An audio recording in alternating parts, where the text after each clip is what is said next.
Have they abandoned Modern Warfare 3 Zombies? Is this the end of zombies? Am I a shill for Activision? All of these questions and more here on the 8th episode of the Mystery Box Podcast. Good morning, you beautiful people. I hope you guys are having a wonderful day today. Welcome to the 8th episode of the Mystery Box Podcast. We are sitting here, end of April. We are mere days away from Season 3 Reloaded of Modern Warfare 3 Zombies, and I think it's safe to say that the honeymoon phase is well and over, and now we are officially on "this is the worst game ever" phase of the Call of Duty life cycle. But before we get to anything, I just want to take a moment and thank you all for 45,000 subscribers. If you had told me what this year was going to look like 6 months ago, I wouldn't have believed you. I would have said, that's a dream, that's not going to happen. I hope that happens, but here it is. It's a dream come true, and we're still growing, we're still going. I'm excited for Gulf War. I'm excited to be a part of the Zombies community, and I'm glad you guys are joining me for this journey. I can't put it in words well enough. Thank you. But a lot has happened since the last podcast, so I want to go over and review some of the things that we've learned in Season 2, how Season 2 was, and what's going on with Season 3. First things first, Season 2, we got a brand new story mission, we got 3 brand new schematics, we got containment levels, and people were underwhelmed at best. On top of that, there was a creator call where Treyarch said, hey, we don't plan on increasing the stash, we don't plan on adding any more perks, and we don't plan on adding any more boss zombies. Yeah, Season 2 kind of took a dip, especially compared to how this game launched. I mean, at launch, even the people who really weren't excited for Modern Warfare 3 kind of understood the game. They understood the concept, and they said, hey, even though it's not for me, I can understand why somebody would like that. And Season 1 came out, we got the Dark Ether, the Ether Storm Worm, and all that content was really well put together, and it was exciting, it was fun. Season 1 Reloaded comes out, and there's no new content. Season 2, no new content, and especially in terms of the zombie theme of Season 2, I forgot to mention that. Season 2 was a zombie themed season, and the zombie content wasn't released until Season 2 Reloaded, so definitely not a good look there. And so the fun and the momentum of Modern Warfare 3 Zombies has just been careening downward ever since, and with Season 3 Reloaded of Modern Warfare 3, it looks like it's still continuing down, even though I think Season 3 might be a little bit better than Season 2. I'm not sure, we'll have to see how the schematics actually play out. But for Season 3, we are getting a brand new Dark Ether story mission, 3 new schematics, a new Dark Ether area, as well as we're getting an increase to our stash size, which is awesome, as well as a way to reduce the cooldowns on our schematics. They're just taking the insured weapon slot mechanics and slapping them onto the schematics, which I think is going to be fun to figure out, but I don't know how impactful it's going to be for the gameplay. I think it'll be really good for like small things like perks and ammo mods and stuff, but for the bigger things like legendary ether tools and, you know, other stuff, double, triple pack a bunch of crystals, I don't know how impactful it's going to be. Now, I do believe there is hope, because also in the creator call for Season 3, it was announced that Treyarch is no longer working on Modern Warfare 3 Zombies. Instead, Sledgehammer is going to take the reins and continue on development for Season 4, 5, and 6, hopefully. Now, a lot of people took this when the news broke of this. They said, oh my goodness, Treyarch is abandoning Modern Warfare 3 Zombies. Zombies is dead. Modern Warfare 3 is dead. Oh my goodness, why did we pay for this? This is horrible. But I was kind of confused by everyone's negative reaction, because I was excited. I said, oh, Sledgehammer's doing this? This is awesome for a couple reasons. First and foremost, Treyarch's got a game to release in like 6 months. It's crunch time for them. They're working on Gulf War Zombies, and the stakes behind Gulf War Zombies right now, the stakes are so high. That is the 4-year development. Everybody, Treyarch, I apologize to put this pressure on you, but this is how the community feels. It's simple economics, you know, supply and demand. The demand for round-based quality, round-based zombie content is so high because the demand of it is so high because the supply of it has been pretty low since, like, I don't know, 2019, since like Alpha, Omega, and Cold War was released. Not saying Cold War is a bad round-based zombie experience, but it's just, those maps don't compare to, you know, Black Ops 3 and Black Ops 4 maps. I'm just saying. So they've got to deal with all that pressure over there at Treyarch. So Treyarch needs to focus on that. So they shouldn't be developing new perks. They shouldn't be developing new contracts and Dark Ether rifts and all of this stuff for Modern Warfare Zombies. Instead, they need to focus on whatever they're doing for Gulf War to revive the zombie franchise. However, Sledgehammer is in the perfect position to take this over. After all, it was their game in the first place. So ironically, where Cold War started out as Treyarch's game, or Sledgehammer developed Cold War and Treyarch took it over. Now Treyarch developed Modern Warfare Zombies, and now Sledgehammer's taking it over. It would be a nice little bow if Modern Warfare Zombies finished out strong with Seasons 4, 5, and 6 from Sledgehammer, and then Gulf War was amazing. It would just be the best comeback story for zombies ever. So I'm also excited because it's Sledgehammer, and Sledgehammer has a good history of listening to the community and actually implementing what they want or what the community wants into their games. That is their entire marketing strategy for Modern Warfare 3 multiplayer.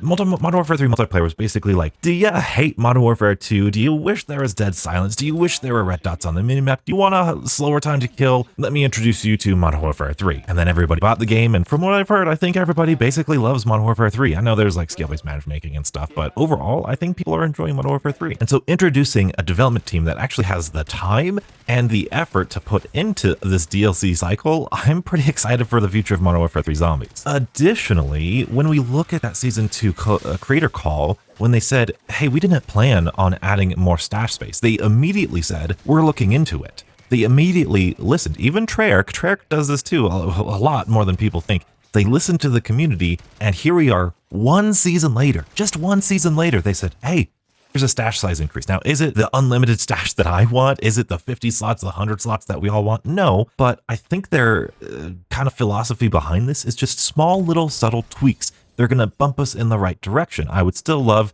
to like overhaul the system with like a schematic that you find that just increases your slot, the amount of slots you have every time you find the schematic. That would be ideal for me.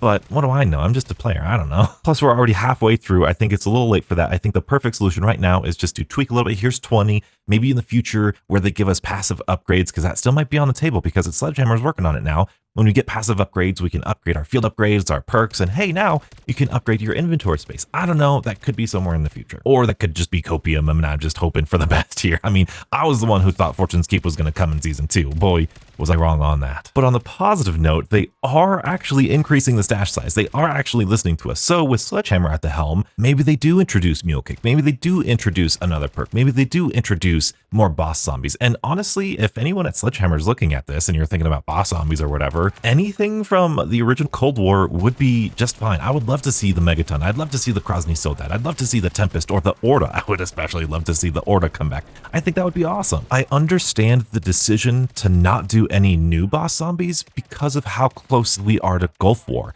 It probably takes a lot more development time than they had to get all the scripting right and to get the balance of the powers and all this stuff. Yet I'm not a developer, so I understand the desire to throw something together with old assets. In fact, if you go all the way back to before Modern Warfare 3 was released, when I first heard that, oh my goodness, it's going to have zombies. And hey, what do you know? Treyarch is actually working on it. My first initial reaction was, why? Why is Treyarch working on this? Because after Vanguard and Cold War and the end of Black Ops 4, where they just get pulled in 16 different directions, why are we now pulling them towards Modern Warfare 3, a Sledgehammer title? Make Sledgehammer do it.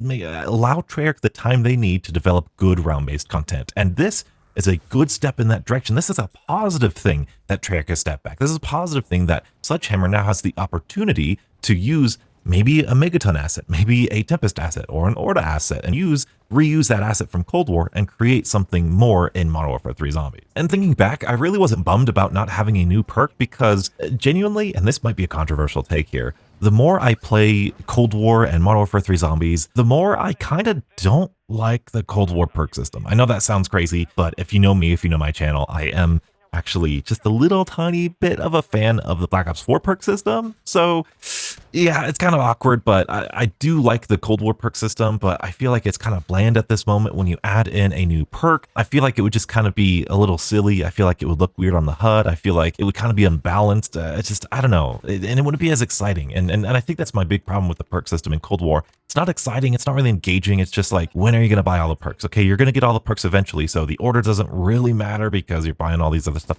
I don't know. It's just, I don't feel like I engage with it as much as I did with the classic perk system, and especially with the Black Ops 4 perk system. I'm a fan of the Black Ops 4 perk system, but I'm happy with kind of the next iteration of that with the Altar of Covenants and Vanguard, but most of you guys don't even know what I'm talking about there, so we'll move on. It is worth noting though, I will say, Black Ops 3 launched with Widow's Wine and never added a new perk. I mean, I guess technically you could say Electric Cherry because it wasn't on, it was introduced into Rise and Raha, but I'll still say it's not a new perk. So, Black Ops 3, one of the best zombie games of all time, didn't introduce a new perk in the entire DLC season, even with Zombies Chronicles, didn't add back in PhD Flopper. I'm just saying. All of that being said, that's not to say that the content we are getting in Modern Warfare 3 Zombies is good or is enough for what the game mode needs to have. I've said it before in a video, but especially when it comes to like the no new boss zombies, how in the world are we developing brand new warlords with like traps and Dokkaebi can fly around with like little electronic drones around her. How can we develop that? But we can't develop the Megaton, but we can't develop the Orda, but we can't develop the Tempest. Like that, those are the sorts of things that confuse me. I'm sure the reason is that those things and those scripts are just like holdovers from DMZ in some way, and it's easier to program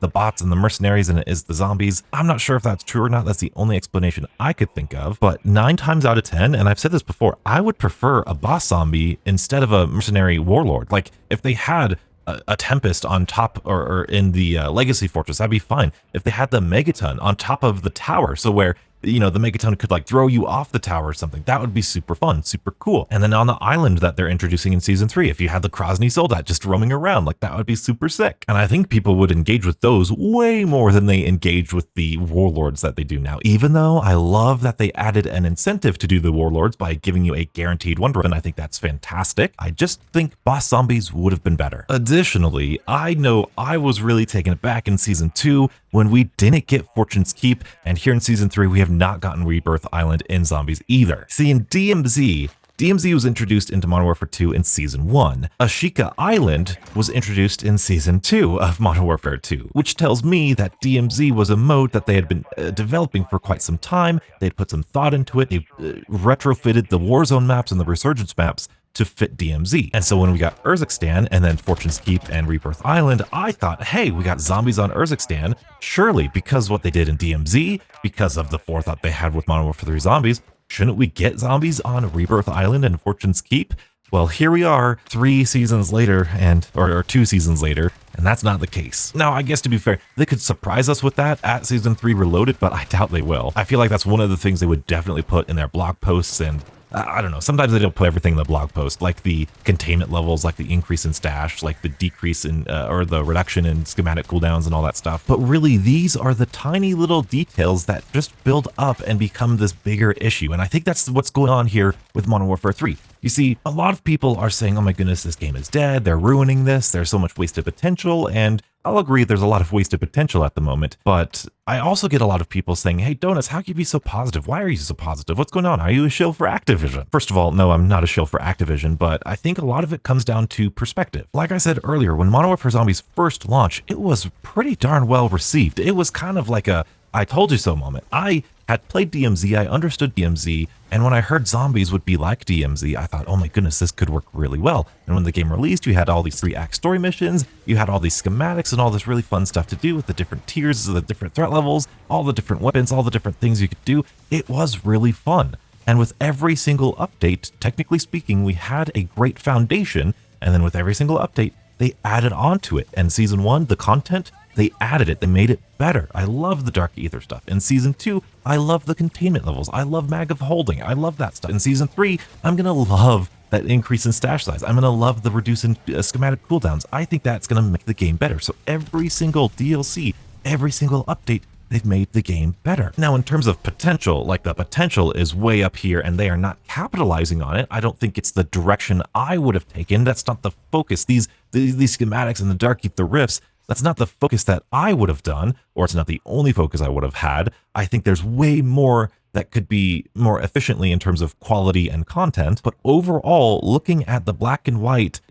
add this content, is the game better? Yes. Additions, the right additions at the right time? Absolutely not. I don't think so. I think these are good additions at the wrong time. These schematics and these Dark Ether rifts, I think, could be supplemental material to something bigger like a Rebirth Island completely Modern Warfare Zombieified. And like when talking about different maps and different things they could do, just with the threat levels alone, I get excited. Can you imagine Rebirth Island? The whole island starts out threat level 1. And then after 15 minutes of threat level 1, threat level 2 starts in the center and it starts expanding, or it comes from the shoreline and it goes over the entire map. And then 15 minutes after that, tier 3 comes in and comes over the entire map. And then 15 minutes after that, instead of the Ether Storm, hey, there's this strange anomaly going in here. Now it's expanding, and now Rebirth Island is turned into a Dark Ether version. It gets sucked into the Dark Ether. And then, instead of a 15-minute, 30-minute exfil timer, there's no timer whatsoever, because Rebirth Island, or even Fortune's Keep, because there's less players on the map, maybe there's like 3 teams of 4, there's like 12 people on the map, maybe it's just survive as long as you can. And all the contracts that are there, some contracts go away, some contracts stay the same, but you can keep grinding out those contracts, and the loot pool of those contracts keep climbing as the threat levels get higher and higher. Now, that's probably so much to code. That's probably so complicated to code. But when you're playing Modern Warfare 3 Zombies, that's the kind of fun stuff you can play around with these mechanics. And so in the future, when we're developing the next iteration of this looter shooter, extraction shooter, Modern Warfare Zombies, which I guarantee you there are because of how popular this one was, those are the sorts of dynamics that I would absolutely love to see. And even if that's too complicated, just seeing the tier 3 threat level zone in like the corner of the map or the side of the map or just a different location of the map, or maybe it's inverted so that tier 1 is all in the center and then that's the smallest part of the map, and then tier 2 is the middle again, and then tier 3 is all around the edges. Like that would be really good. And then the final exfil, when the Ether Storm expands, you're forced into the tier 3 area every single game as like a challenge map. So you have Urzikstan as your basic kind of nice user-friendly, noob-friendly format where you get introduced to the thing, but like Ashika Island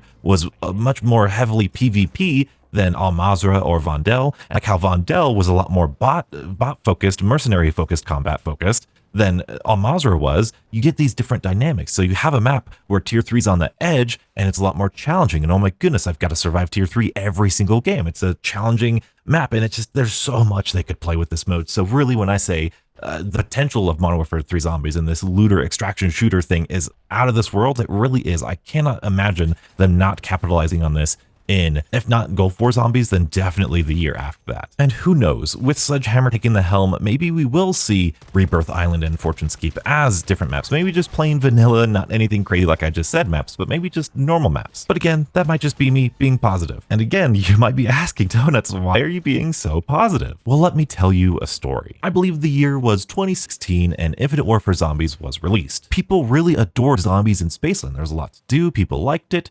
Raven the Redwoods comes out, Challenge Shuffle comes out, and people are a little bit more wishy-washy about Infinite Warfare Zombies, myself included. After all, this was like the first non-Treyarch Zombies game that they really dedicated to making, other than Exo Zombies. And then in May of 2017, when Jason Blundell went over to JC Backfire's house and literally revealed Zombies Chronicles, yours truly made a video saying, hey, GG's Infinite Warfare Zombies, rest in peace. I'll be over here playing Zombies Chronicles. Doesn't Infinite Warfare Zombies suck so much? And it wasn't just me. That's the entire community sentiment. That was the entire community sentiment. Everyone was done with Infinite Warfare Zombies. Beast from Beyond, yeah, right, Attack of the Radioactive thing. I gotta do chemistry for a whole Easter egg step? No, thank you. I'll be playing Origins again. I'll be playing Shangri-La again. And then the same thing happened again with World War II Zombies. People liked the Final Reich, didn't like the Darkest Shore, didn't like the, what was it called? The Tortured Path. Oh my goodness, people did not like the Tortured Path. And then by that time, it was already done. People didn't like the Frozen Dawn or that stuff. People like it now, but the community sentiment was World War II Zombies, boring, bland, bad. And so fast forward to last year in Modern Warfare 2's life cycle, I went back and I played the Final Reich. I went back and I played World War II Zombies. I went back and I played Infinite Warfare Zombies. And what do you know? I liked them like a lot. Like they were pretty darn good zombie maps. They were pretty darn good zombie experiences. And I have seen this happen over and over and over again in the zombies community. Everybody. The biggest, the best example is Black Ops 4. I loved Black Ops 4. I don't think that's a secret on this channel. I think Black Ops 4 might be my favorite zombie experience, might be my favorite zombie game. But anyway, people hated on Black Ops 4, and not just for the blue screens either. They hated the Chaos storyline. I guess I hated the Chaos storyline. I hated the fact that, or no, people hated the fact that, oh my goodness, Blood of the Dead ends on this huge cliffhanger. We got to deal with Chaos now. Who cares about the Chaos crew? Dead of the Night, there's so many part locations. Oh, it's horrible. But fast forward again, lately, I cannot tell you how many videos, how many Reddit posts, how many Twitter threads I've seen of, hey, Black Ops 4 is actually really good. Yeah, it's not perfect, but dang it, it's really fun. Hey, Infinite Warfare Zombies is amazing. Hey, World War II Zombies is so underrated. I have made the mistake so many times of dismissing an experience because of the first impression. I have been too quick to dismiss something because it feels different, because it's not what I'm used to, because it doesn't really resonate with me. And so many times when I've gone back and I've revisited Infinite Warfare Zombies and World War II Zombies, I really adore the mode. I really think there's something truly special. I completed the main quest for the Final Reich in a non-Treyarch game.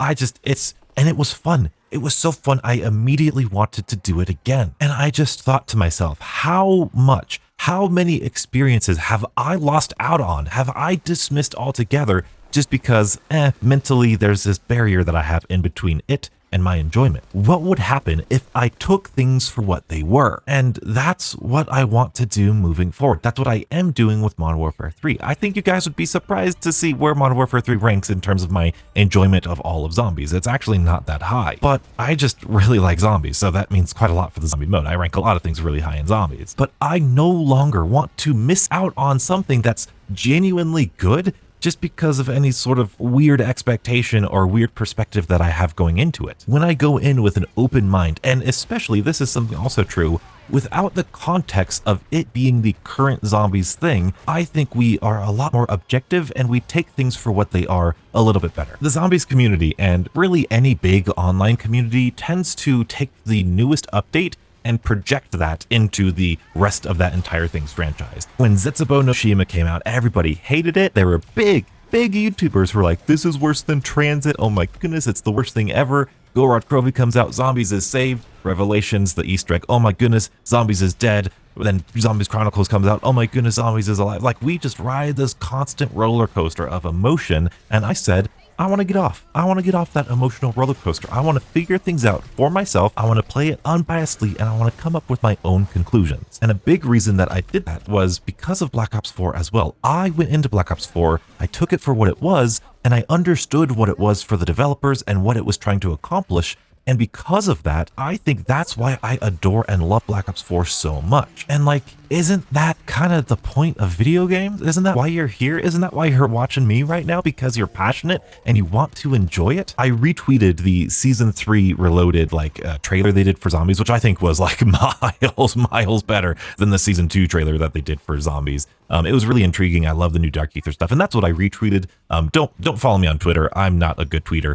I simply retweeted it and I said, hey, you know, I love the direction they're going with the Dark Ether. I want to see some really cool zany stuff in the Dark Ether, like really turn into that Sledgehammer track, whoever. I like that. And I got a reply. I got one reply, and they said, it's people, let me pull it up. Not gonna lie, people like you who say nice things about Modern Warfare Zombies ruin it for the rest of us by making them think this is a good game. I mean, talk about that meme that says quit having fun, right? Have you seen that meme? It's ridiculous. What a weird statement. That's such a bizarre statement. Here is somebody, myself, who says something kind of positive. I mean, it wasn't even that positive. It was just, I love the floating platforms and the overall atmosphere, which, like, in terms of a compliment, love the floating platforms is really not that high of a compliment. And so I know that this reply, like I get this sort of reply a little bit in my videos too, where it's just kind of like, hey, you're making them think this is a good game. And like, spoiler alert here, I don't know if you guys know this, but I think that Modern Warfare 3 Zombies, like, I think it is a good game. I think it's got a good idea. I think it's good for what it is. Could it be better? Absolutely. Could it be miles better? Absolutely. But what it is, as it is, it's fun. It's got a great concept. It's got a cool gameplay loop, and I like the Dark Ether stuff. And I want us all, I want you to do this. Think back of when you first got into zombies, and almost more specifically,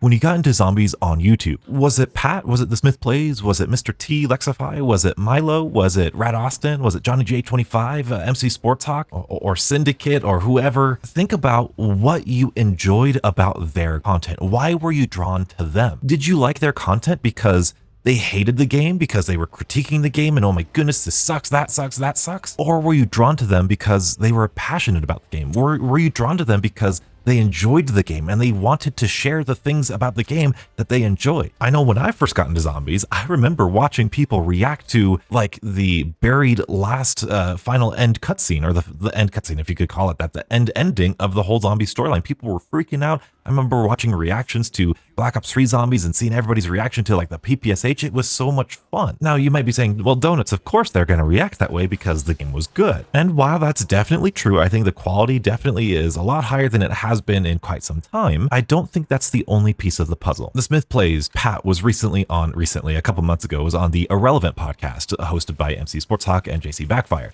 And in that podcast, towards the end of it, JC Backfire says, you know, part of the reason that Z House was super popular, Z House was super fun, or that whole community was fun during that time of Black Ops 3 and Zombies Chronicles, yes, in part it was the game, but perhaps a larger part than anybody gives credit was the community, were those zombie YouTubers doing their thing, sharing their passion, going out of their way to make content on something that they enjoy. When I go on YouTube, when I like a game and I go on YouTube to find out about that game, I watch people who are enjoying that game. And that builds a really fun and positive and healthy community. Because trust me, I lived it, I experienced it. These older games, these older zombies games, they have problems too. They have things that aren't perfect about them. Black Ops 3, controversial opinion here, Black Ops 3 is not the epitome of the zombie game mode. There were things that Black Ops 3 did worse than like Black Ops 4 or Cold War. There are things about Cold War and Black Ops 4 that I believe are better than they did in Black Ops 3. Don't get me wrong, I think Black Ops 3 is the best in terms of classic zombies, in terms of the height of what classic zombies and classic mechanics was for the entirety of the Zombies franchise. I think Black Ops 3 is the peak of that, but I think the innovation in Black Ops 4 reaches a little bit higher highs than what Black Ops 3 did. I even think some of the maps in Black Ops 4 are far better than some of the maps in Black Ops 3. And so we can't be solely reliant on the developers to make this overly bombastic game that's just absolutely perfect, because, spoiler alert again, Go 4, even if it's a return to form, even if it brings back the regular round-based and the focus on the atmosphere and everything, there's going to be a large group of players who don't like it. There's going to be a large group of people who dismiss it and go, zombies is dead, this isn't zombies, and because of this one mechanic, because of this decision, because we're only getting these many maps instead of these many maps, because we're getting Outbreak again, because we're getting this again, zombies is dead, it's never coming back. Even if it's the best version of Go 4 Zombies that it can be, you're always going to have the potential to have that negative aspect and that negative perspective. And what this means in terms of you is you get to choose how you perceive things. You get to choose how you take things. If you really genuinely don't like Modern Warfare 3 Zombies, if you hate the extraction aspect, if you don't like the objective-based gameplay, then please do yourself a favor and, well, I mean, you can still watch my content. You can still watch my content and see if you like it or not, but you don't have to engage with it. You don't have to play it. You don't have to read the blog posts. You don't have to see things that make you uncomfortable or make you upset. And again, I am speaking from experience here because that's kind of how I am with 6v6. 6v6 Call of Duty, I used to be all about. I used to have a lot of videos on this channel about that. Used to be like the thing on this channel till Black Ops 3. But then the direction that it was taking with the advanced movement and all these specialist abilities and now skill-based matchmaking, it's turned into something that I don't think I want to share. It's something that I don't feel super positive about. I still love playing it with Beebs. Beebs and I have a great time playing it, but it's just not something that I want to share or that I have a lot of joy to share with. And so instead of sitting there and trying to play 6v6 every single game, instead of trying to play this all the time, it happened back in Black Ops 3 and Black Ops 2. I would hate Black Ops 3. I would hate the multiplayer. I would hate it so much. The lag compensation in Black Ops 2 too, and now the skill-based matchmaking in Modern Warfare 2019. I would do this and I'd make myself so worked up. I'd hate it, be so negative. And then the solution every single time was just donuts. Don't be a donut and stop playing it. And I know that's a long, complicated way of saying if you don't like it, don't play it, but it's more, I don't want that. That phrase is really dismissive of your feelings. That phrase is very dismissive of, hey, you're just being a baby, just don't play it whatsoever. I understand the passion that you want to like it. Dude, I really wanted to like Modern Warfare 2 2022. I wanted to like the game. It was so close. I love the guns, the animations, the maps of that game. I still think some of the sound design might be a little bit better than Modern Warfare 3, but I don't know, that's a whole different topic. I wanted to like Modern Warfare 2, but it just didn't do it for me. And so whenever I felt that frustration coming along, I said, okay, it's time for me to stop. It's time for me to move on. And with zombies, here's the beautiful thing about zombies too. If you feel that way about Cold War, if you feel that way about Vanguard or Modern Warfare 3, guess what? There's great news. The old zombie maps still work just fine. I could go to this day, go back and play Nocturne Toten all the way to the Archon. All of those round-based maps are still intact, and you could play them as they were experienced when they were launched. That is something that we cannot do in 6v6. We can't go back and play COD 4 like we used to because it's all glitched out, bugs out, there's cheaters, hackers, all that in there, which is sad. And also, in the future, we're not going to be able to play Modern Warfare 3 because of the same thing, because it's server-based and not client-based, and that's going to be really sad, honestly. That's not going to be good for the whole game mode. And I should say, when I did step away from the 6v6 multiplayer, guess where I went? I went to Zombies. I went and I played Transit, mainly Town, with my friends. I went to Die Rise, and I really enjoyed Die Rise. In Black Ops 3, when I was like, I'm done with advanced movement, I went to Shadows of Evil. And then in Shadows of Evil, I went to Horizon Draha. And then I created Zombies 101, and then I followed Zombies Chronicles. And here we are, hop skipping away. Here we are, Donuts, 45,000 subscribers, looking at Modern Warfare 3 Zombies. It's just, I don't want to waste any energy or time with something that I'm super, super negative about. Now, of course, you can still critique things. Like, again, with the whole, people say, if you don't like it, don't play it. You can still critique things. You can still talk about things. Like, when we're talking about, like, the Smith plays and stuff, dude, they trashed Transit so bad, perhaps too much, with the top 5 worst this stuff, the top 5 worst that. They're like, oh my goodness, this sucks, all that sucks. But I wish I could articulate this a little bit better, but maybe back then, because we were all younger, maybe because it was clearly like these teenagers making these videos, like it just didn't hold the same weight as people now going, oh my goodness, the downfall of zombies. Zombies is dead. Zombies is over. They abandoned Modern Warfare 3. That sort of negativity is fundamentally a different side, a different type of negativity than, oh my goodness, this boss sucks. Oh my goodness, this is so frustrating about the game. That's just a different level of negativity. And you could also say, like, Donuts, that's because the games are worse. That's because the games are this, and back then games were that. And I think that's up for debate. I think that's I think it depends on your perspective. You could look at Modern Warfare Zombies as breathing brand new life into the mode. And honestly, that's kind of what's happening. Do you guys know how many comments I get? I put up polls nearly every single day. It's a really fun way of interacting with you beautiful people. I absolutely love it. How many people have been like, I never got into round-based. I love Modern Warfare 3. I never liked zombies. I got into Modern Warfare 3. I've been trying to get into zombies. I couldn't, but I got into Modern Warfare 3. Modern Warfare 3 is getting a whole different category of people into the zombie franchise. Now, zombie players have taken this negatively and said, oh my goodness, this is sad. They're changing zombies forever. I look at this. I mean, that's definitely the possibility. And I think that's a very scary thought. And that's something that we're going to need to see in time if that's true or not. But there's also the potential that those zombie players will experience somebody like yourself and, hey, I love zombies, I love Donuts. And then when Donuts goes to Gulf War and makes round-based content, those players who started in Modern Warfare 3 will go to round-based content. Hey, I actually can do round-based content. Let's go to Cold War. Cold War's awesome. Let's go to Black Ops 4. Black Ops 4 is awesome. Let's go to Black Ops 3. Black Ops 3 is awesome. And we'll experience the entirety of zombies because they got their foot in the door with Modern Warfare 3 Zombies. I know we can be pretty negative about Cold War, and even I am like, dude, Cold War's so easy, it's pathetic now, it's so boring and all this stuff. But I get embarrassed because before Cold War was released, or during the time Cold War released, I was writing my little video essays, and I was like, I'm gonna write the biggest video essay about how, literally, and believe this or not, I was gonna write a video essay about how Cold War's Easter eggs are far and above better than all of the other Easter eggs. And oh my goodness, it's embarrassing to think about, but it's also a very real thing. Because before, I thought I was the one who was like, dude, Easter eggs are so complicated, they're so complex, I'm not a good enough zombie player, they're way above my pay grade, I just can't do it. But because of the fact that Cold Wars were so much easier, it actually gave me the confidence to go back and do Dead of the Night and go do Ancient Evil and 9, and I did Rise and Drac, but I did Rise and Drac again, and oh my goodness, it opened my eyes, it got me in the door of what Easter eggs could be. And that experience, I think, is so crucial, and I hope that is the direction that the developers go. I hope we're not just dumbing down zombies just to get everyone game time. You're playing the game, cool, whatever, doesn't matter.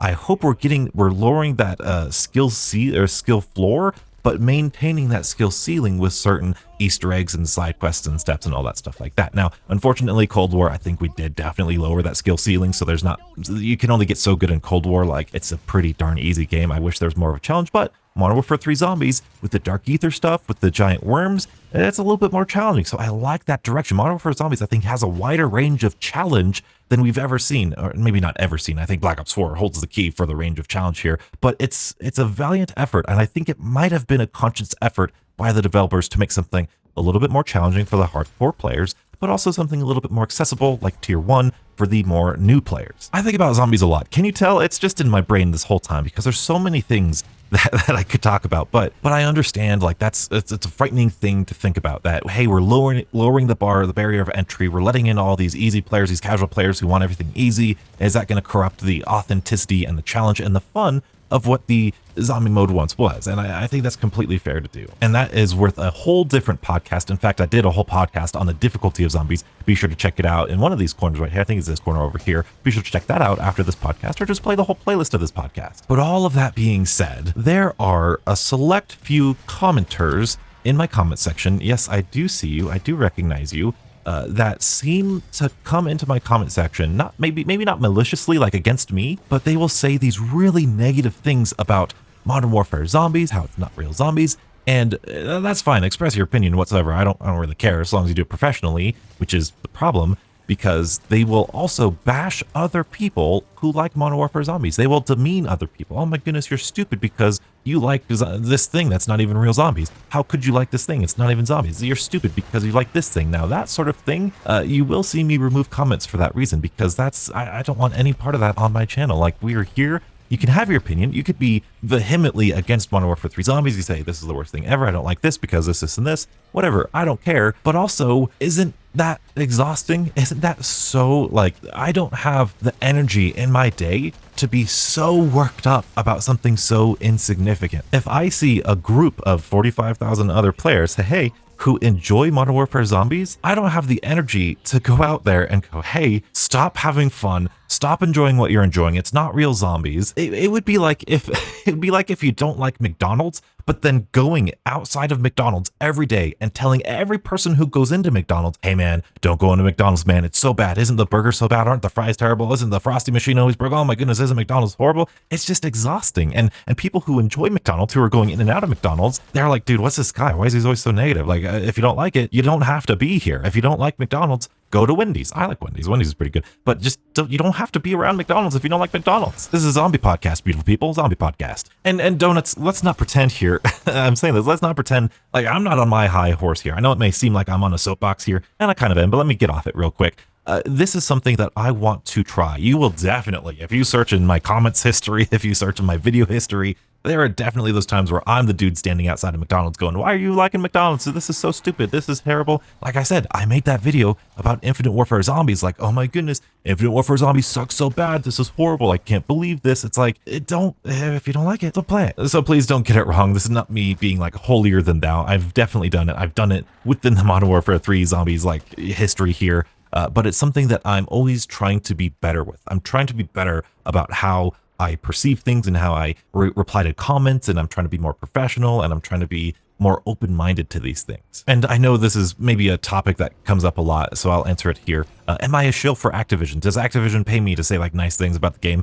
No, absolutely not. Now, of course, you could say, well, Donuts, you're only trying to be so professional and so positive because you want to get on their good side. You want to go to Treyarch and get Gulf War stuff. You want to be invited to these like, you know, behind the scenes stuff with zombies and everything. And to that, I have to kind of give you a little bit of credit because that is in the back of my brain. But I assure you, it's not like any sort of malicious intent. The fun that you see me have on Modern Warfare 3 Zombies, the perspective that I give you is authentic. I do genuinely have fun. Like, dude, I tell you, that Mags of Holding video I did with the shotgun, that was like a 4-round burst or whatever, that was so much fun. It was incredible. And I love the sandbox of Modern Warfare 3 Zombies. Like I said, it has immense potential, and I think it's missing a lot of that potential, but I always try to be as genuine as I can. But also, I do know kind of I almost think of it as like a responsibility as my channel gets bigger to be a little bit more professional. And honestly, it's probably not even a channel thing. I think it's just something that I'm realizing or thinking about as I'm trying to be more mature in my personal life. I think a good example of like JR Rizzo, you know, the great Zombies YouTuber, JR Rizzo, wonderful reviews of stuff.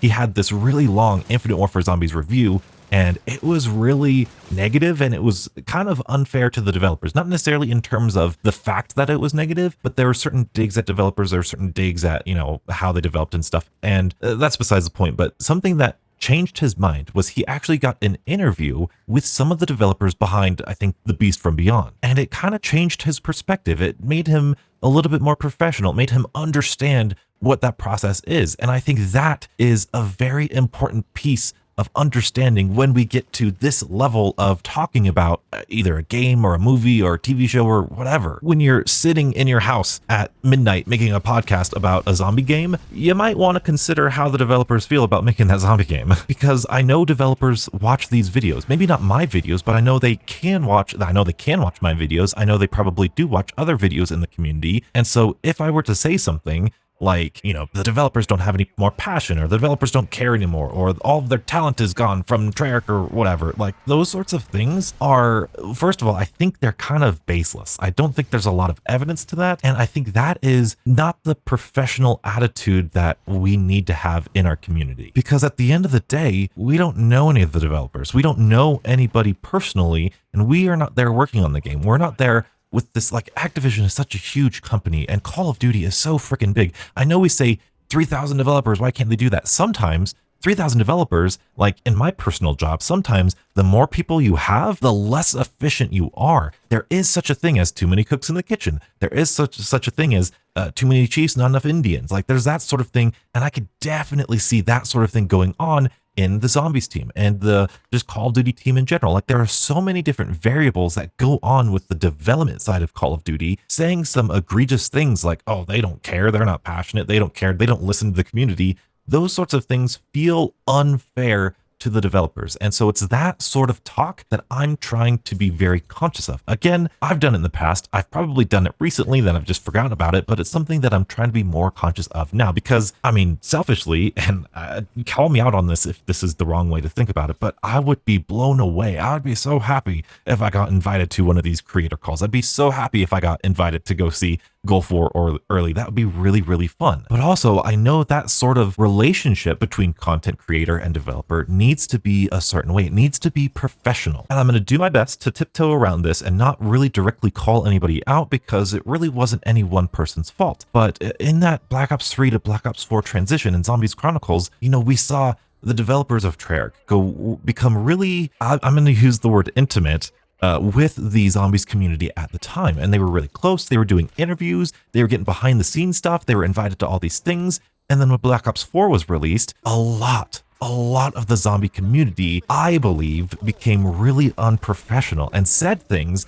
in certain ways, in certain tones, in certain whatever, that was really unfair to the developers. And from the developers' perspective, how hard must that have been to hear because of how close you were? You invited these people over to your studio. You created this entire game for the community, this entire game where you're going to love this map, you're going to love 5, you're going to love Blood of the Dead, you're going to love this new storyline. Here's 4 maps with difficulty settings and custom mutations and bot support and all this stuff.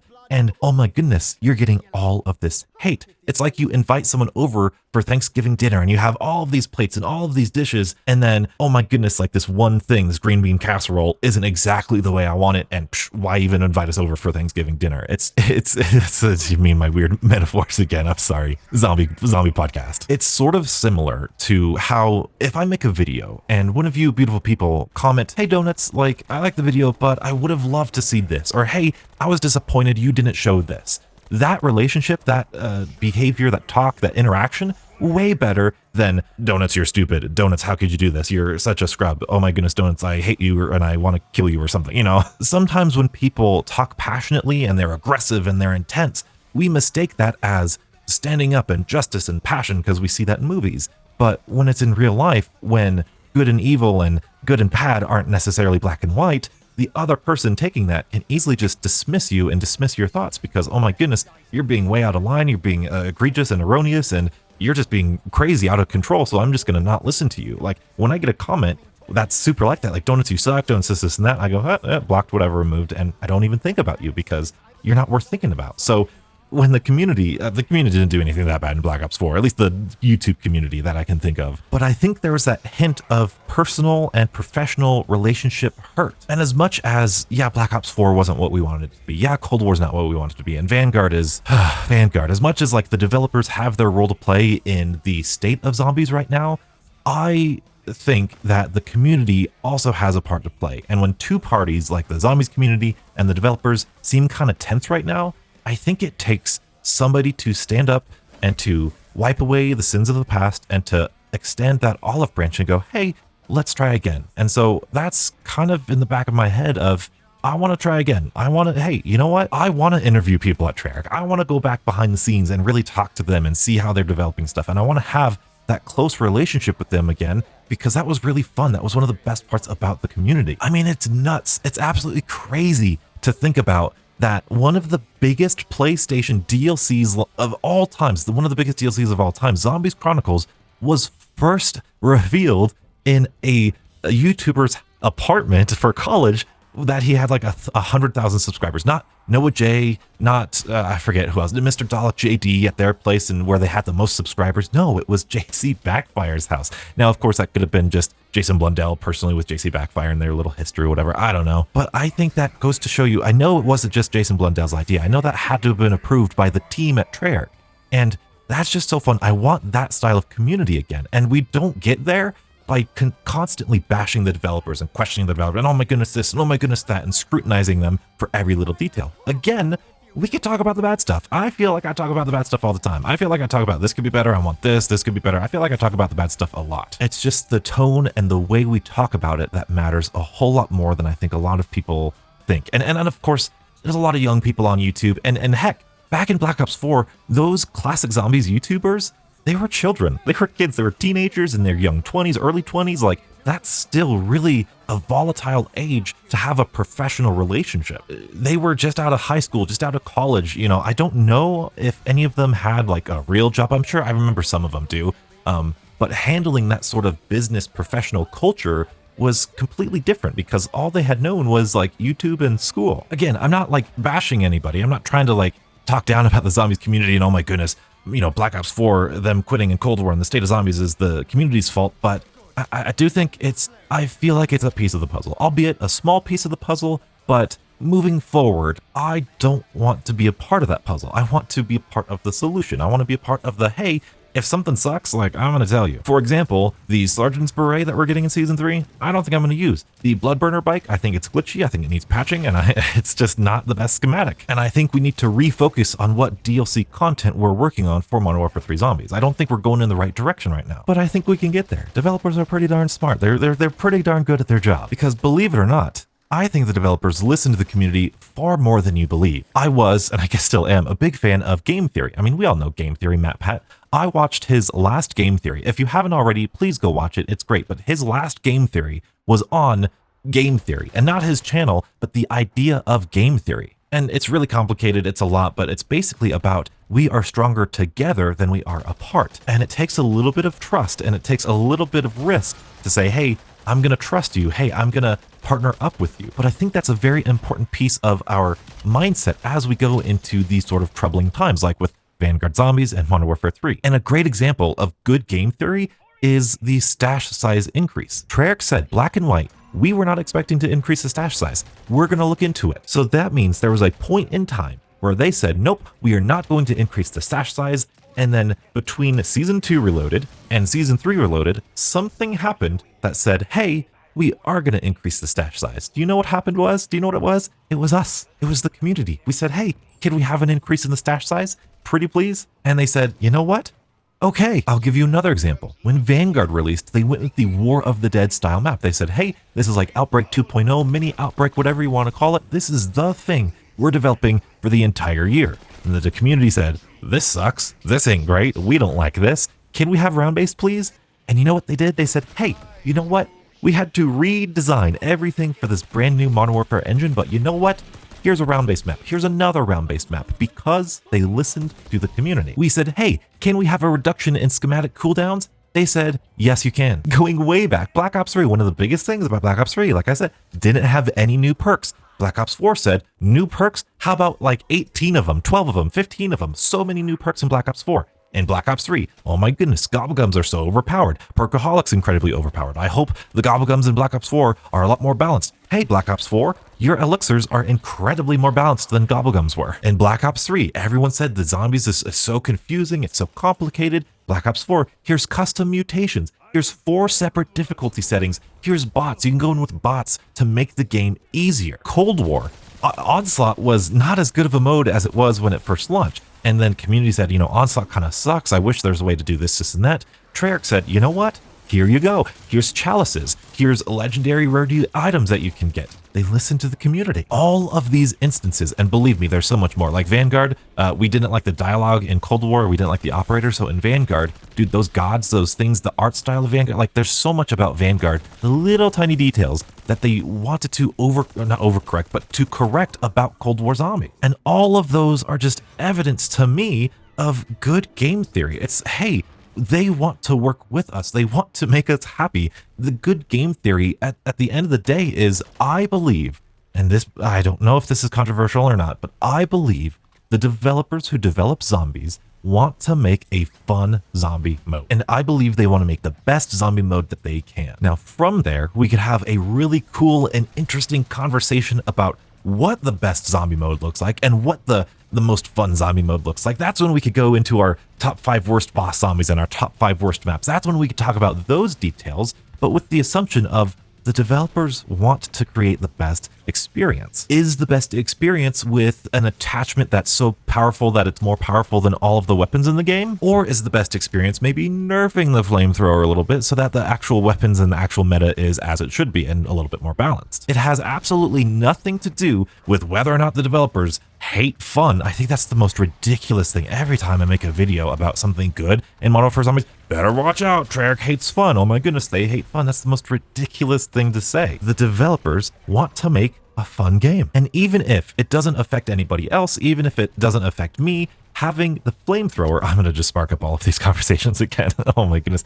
Having the flamethrower, having an attachment be more powerful than 90% of your weapons is not what they believed to be a good game. They think, me too, I also think, the game is better when the flamethrower isn't super overpowered. Now, you could disagree with that. You could say, hey, Donuts, I think, because of my skill level, because of my this, whatever, that's perfectly fine. But don't then point out and go, hey, the developers just don't want us to have fun, because that is absolutely ridiculous. So for Modern Warfare 3 Zombies, Donuts, let's really put your money where the mouth is. So let's put your money where your mouth is, Donuts. If the developers are all about fun, what does Modern Warfare 3 Zombies need to have more fun? What sort of DLC cycle, what sort of thing do we need in order to make this game fun? This is a tough question to answer because we have really never seen anything like Modern Warfare Zombies in Zombies really ever. I mean, sort of Outbreak, and I guess that's kind of comparable, but for the bulk of the Zombies timeline, it's just been round-based. So I thought of this silly way of comparing the two. When we get a new round-based map, you could think of the Pack-a-Punch quest and the Power quest as like individually tuned contracts. So instead of your Outlast contract, you're doing like a lockdown step in Ancient Evil. Instead of a Spore Control contract, you're doing the Origins generators. It's a silly way of thinking about it, but I think that's the best way that you could think about it. And then of course, new Wonder Weapon, new boss zombies, a completely new map atmosphere and dynamic and theming and storyline and all that stuff. And so with Modern Warfare 3 Zombies, we get a new story mission, which is about sort of equivalent to a new main quest, but really it's kind of not, because when you think about Modern Warfare 3 and specifically the Dark Aether Rifts, most of your gameplay is going to be in Urzikstan all the way to the Dark Aether Rift. And that's the same bulk gameplay that we've been playing since launch. The only new content with the Dark Aether Rift is like the last 5 or 10% of your game. Don't get me wrong, it's a fun 5 or 10% of your game. It's one of my favorite parts of the whole entire game is those Dark Aether Rifts, but it's such a short amount of time. Whereas with a brand new round-based map, it's all of your experience, or with a brand new Modern Warfare Zombies map, it's all a completely new experience from start to finish. And so we haven't gotten a new boss zombie, we've not gotten a new Wonder Weapon, we haven't gotten like a new musical Easter egg or character quotes. We're still getting the same character quotes as we got at the launch of Modern Warfare Zombies. And so when I compared it like this, put, contracts like here, atmosphere, wonder weapons, all that stuff, I think these DLCs are a lot less plentiful than an entire round-based map. But there is something we can compare Modern Warfare 3 Zombies to a little bit more clearly. We can compare it to DMZ. And unfortunately, it doesn't get any better. Like I said, DMZ launched with Season 1, they got Ashika Island with Season 2. Season 3, actually, they got new, more operator slots. It's crazy to think about. For 2 seasons, you can only use 1 operator slot in DMZ. But then I think it was Season 4 or Season 4 Reloaded where they actually got the wallet and the passive upgrades. So in terms of positivity or copium here, Season 4 Reloaded is when DMZ got their passive upgrades, so passive upgrades might still be on the table for Modern Warfare 3. And then the bartering system and the weapon upgrade bench, I think those were maybe Season 3 or Season 5 or one of those two. Either way, when you compare it to DMZ, we are still kind of trailing behind here. So what sort of DLC does Modern Warfare 3 Zombies need in order to catch up or even be worth it? And I think that's an honest question for you beautiful people too. What would bring you back to Modern Warfare 3 Zombies to go, hey, this is a great season of Modern Warfare 3 Zombies? For me, first and foremost, I think it would just be, dang it, it'd have to be Rebirth Island or Fortune's Keep. I think having those 2 maps as zombie maps, that would just be so so refreshing. That would be the most refreshing thing they could do tomorrow. In addition to that, the forward operating base, i.e. passive upgrades, it was just basically, if you're unfamiliar with DMZ, it was this huge screen of different challenges you could do. You'd have to exfil with all of these points in order to unlock your wallet. You'd have to exfil with these specific items to unlock this specific challenge. Then you'd have to do the challenge to unlock this upgrade to this power and upgrade to this and upgrade to that and you could even unlock or do challenges to unlock certain things to craft in the crafting table or the buy station. So instead of just giving us the ability to buy like Casimir's or something, you would need to extract, I don't know, say like 15 perk soda cans or something. And then all of a sudden, okay, you've unlocked the ability to buy Casimir's at buy stations. There's a weaponsmith where you could go in game and you could change the attachments on your weapons for points or money, cash, I guess. You could get personal exfils. There's a whole bartering system where all the useless junk on the map, like the photo of this, the dog bone of that, the wrench here, and you could go in the bench and you could barter and get like a legendary ether tool or a perk soda or something like that. And of course, the wallet system has been rumored to be leaked. Like you could just go in with a certain amount of points. I don't know with the exfil streaks or the contract streaks, I don't know, or containment levels, I don't know if that's going to ever come, but those are the things that I would need to see from Modern Warfare Zombies to be like, oh my goodness, this is actually like a good comeback story. Even though I think there is a lot more replayability in the sandbox of Modern Warfare 3, no, that's not entirely true. I think there's a different style of replayability. No, that's not true. Here, I think that Modern Warfare 3 Zombies has a different type of replayability than Round-Based does. In fact, let me show you something.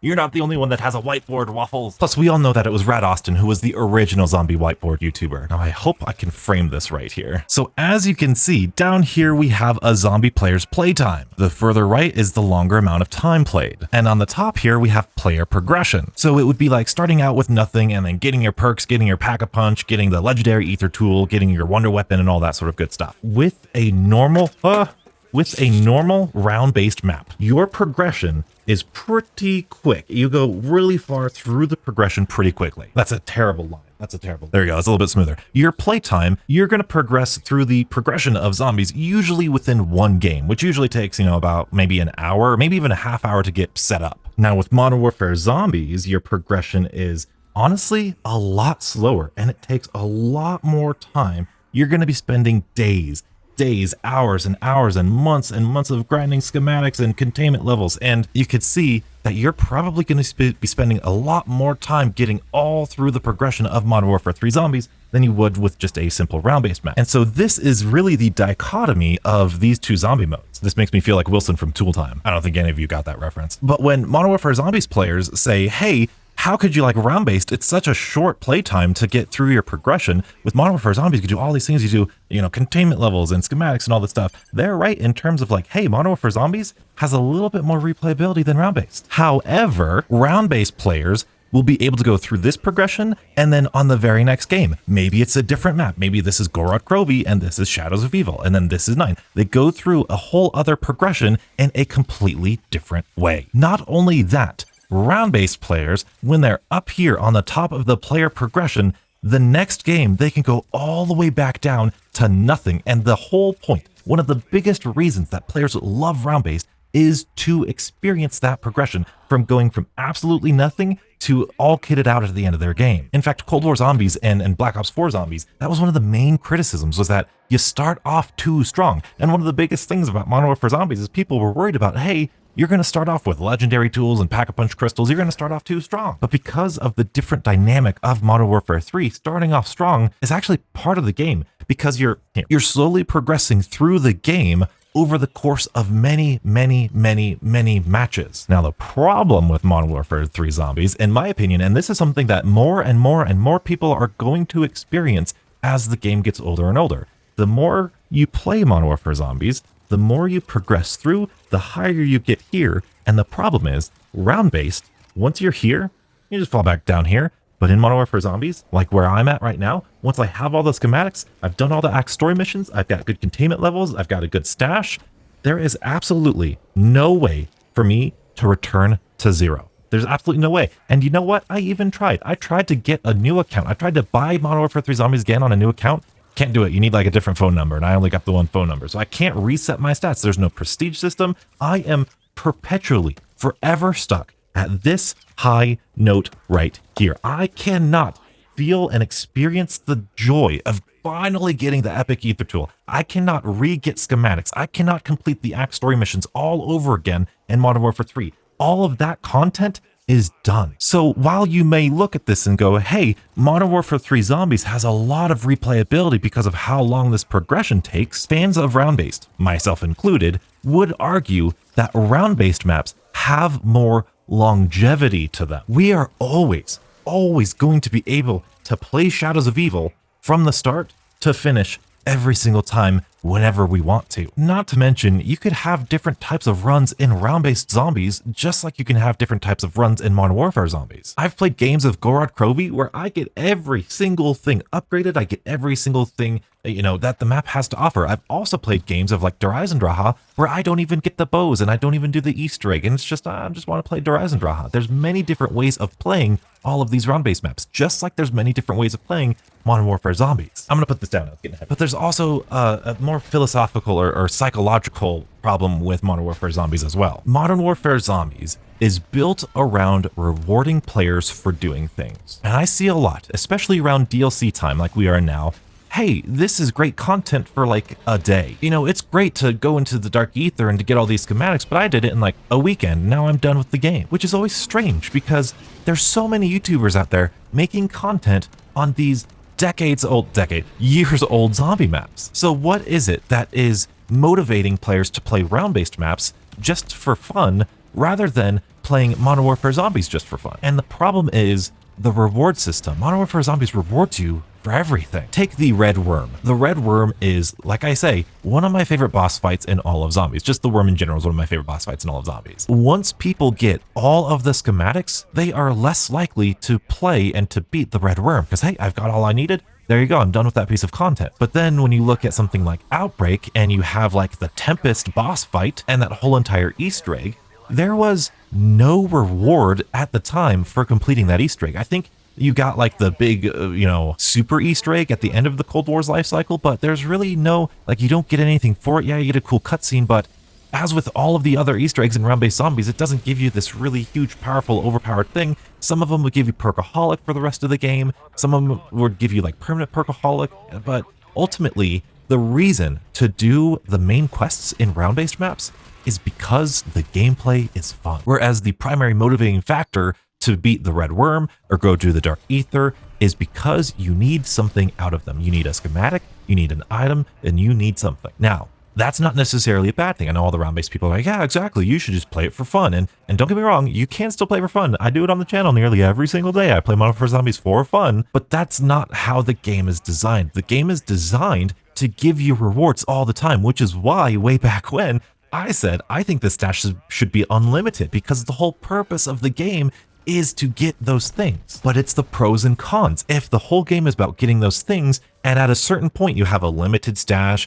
and you have limited schematics, and you have limited this, and you can't prestige in any way, then yes, there is going to be an end of the line. It's gonna almost be like a campaign thing where it's like, congratulations, you found all of the things you need to find, you're done with the game now. Again, it's not a bad thing, it's just something different. It's a different way, it's a different business model. And I see this, there was a really silly conversation on my Discord forever ago. Somebody was like, man, they really need to add more content into these DLC updates to Modern Warfare 3 because, I want to play this game and that game, and I want to play, I think the example was like God of War. God of War has like 30 hours worth of content that I want to play, so the DLC better be just as much of that or something similar to that. And I was like, hey, how much game time do you have in Modern Warfare 3 Zombies? I think they'd done like Borealis and they got all the schematics, and they said, I got 5 days, 100 hours into Modern Warfare 3 Zombies. So if 100 hours into a game isn't that kind of enough, that's a lot of game time. That's a lot of hours to put in. I know I have a ton of hours to put into Modern Warfare 3, and I don't even have Borealis yet. I'm curious to all the people who say, oh, I have all the schematics, I've done all the story missions. How much time do you have in Modern Warfare 3 Zombies? And when we get on our soapbox and when we say, oh my goodness, there needs to be more content, how much content is enough? Now, like we've just said, I do think that it's not enough what we've been getting in these DLCs and these seasonal updates, but again, we can't dismiss the content that is already there. And something that I've always been a big believer in is that I cannot tell you ever in my entire life, I cannot tell you a game, a TV show, a food, a movie, a piece of music, a song that I can listen to, watch, enjoy, eat, whatever, every single day, all year round. Even though I understand Activision and the marketing team of Call of Duty all want you to just always be engaged, don't miss out, here's the next season of content, the next season of content, please keep playing our game. Even though that's kind of their MO, I have never done anything every single day, all year round. It's okay to not play Modern Warfare 3. It's okay to not play this game every single day. It's okay to skip out on a season. I did it all the time. And what's really cool is that you take a break from Modern Warfare 3 Zombies, you wait like 1 or 2 seasons, you come back on the 3rd season, now you've got like 3 whole seasons worth of content. Now you're overwhelmed with how much content there is. This is exactly what I did in Cold War. After Firebase C, I was kind of burnt out. I was like, okay, I'm not really feeling it anymore. And then I came back around Mauer Toten, and oh my goodness, all this Outbreak stuff is new. All this Onslaught stuff is new. Well, I guess it's going to get it, but there's more changes to the dynamics of zombies than I did the Dark Ether or the Dark Matter grind. And then Mauer Toten came out, and that was so much fun. And I couldn't find the blue door, and you know, I got 3,000, 4,000 subscribers. It was so fun. It's okay to take a break. And whether you guys know it or not, I'm taking a break from Modern Warfare 3 Zombies. You guys just can't tell, can you? No, you can't. I've been playing Minecraft. I've been playing older round-based maps because these games are so separate that playing zombies like a round-based zombies is so refreshing. I've also been playing Battlefront 2 Star Wars. That's one of my favorite things, to just go on there and grind co-op. It's so much fun. You do not need to play Call of Duty all year round. Some of the best video games of all time aren't the most replayable. I love the Metroid franchise, and I think Metroid Dread is awesome. I think it might be my favorite Metroid game of all time, honestly, but I love the Metroid Prime series. But those are singular Metroidvanias that you play once, you get all the things and you're done, and you could replay it again if you want to do it again, but it doesn't have like 100 hours worth of content on it. From the games that I enjoy, from the games that I hold in high regard, Call of Duty, good or not, quality or not, whatever, has a lot of hours of content. And if I were to compare it to like a YouTube video, YouTube videos are not necessarily better the longer they are. I love epic rap battles of history. Those 2 or 3 minute videos are some of the best content on YouTube, if you ask me. They embody what YouTube is. I adore them so much. The history, the knowledge, the fun, the quirkiness, the weirdness of, you know, rap battles in history. But their content isn't any worse than something like maybe Mark Rober's content, because his videos are longer and you can just watch them for longer. Movies aren't better because they're longer. Movies are the best length when they are as long as they need to be. And the same goes for video games. The best video game is as long as it needs to be. I know there's a lot of people, especially Modern Warfare Zombies people, who just cannot wrap their head around how can you like a round-based map? It's so boring. Once you play it once, it's over with. But the experience of that round-based map, the quality of that experience is just so refreshing. It's like watching an epic rap battles of history rap again, because it was so good you want to experience it over and over again. The Walking Dead. I know Expert Fusion loves The Walking Dead. If you're here, welcome, by the way. Season 7 and Season 8 of The Walking Dead had good moments, but they were stretched, full of filler content. That TV show would have been better if it was shortened. Avatar, The Last Airbender, the cartoon, not the Netflix series. I actually haven't seen the series. Is it any good? I've heard mixed things. But the cartoon, in my opinion, is on my shelf of one of the most perfect series of all time. And it's only 3 seasons. Just because there's not hours and hours of content in a DLC drop doesn't make it bad. You guys have all seen how much all of us YouTubers have gotten out of just the Mags of Holding attachment. Oh my goodness, that thing is nuts. And the sandbox of Modern Warfare 3 Zombies really lends itself to that style of subtle additions and content. So even though I'm sitting here going, oh my goodness, dead wire explosions, who cares about that? That could be the next best thing, the new meta of Modern Warfare Zombies, just because of the sandbox nature of all of this. Again, I don't want to make excuses for a lack of content in Modern Warfare 3 Zombies, but I don't think people appreciate or really give the right credit to what these things do to the sandbox and the core gameplay of this extraction shooter. I hope Modern Warfare 3 Zombies sees a comeback. I hope Sledgehammer jumps in and starts getting Rebirth or Fortune's Keep up here as zombie experiences. I hope we see some features like we saw in DMZ. I hope we see new contracts. I hope we see new bosses. I hope we see new dynamics and things to make the game a little bit more interesting. But I also understand the incredibly sensitive position that everybody's in right now. I don't know where I heard this. I think it was some NFL like documentary or something, but from what I understand, when there's a big sports game going on, you got 2 teams competing, all of the journalists who write all of the articles, who just get the articles out as soon as the game ends, they are simultaneously writing 2 different articles. One article is like, Team A is awesome, Team A did this, they dominated the whole game. But then their second article is, hey, Team B were the underdogs. Team B was down the whole game and then finally made this epic comeback. And they're writing both of these because they don't know the outcome of the game. And that's kind of how I feel right now. Either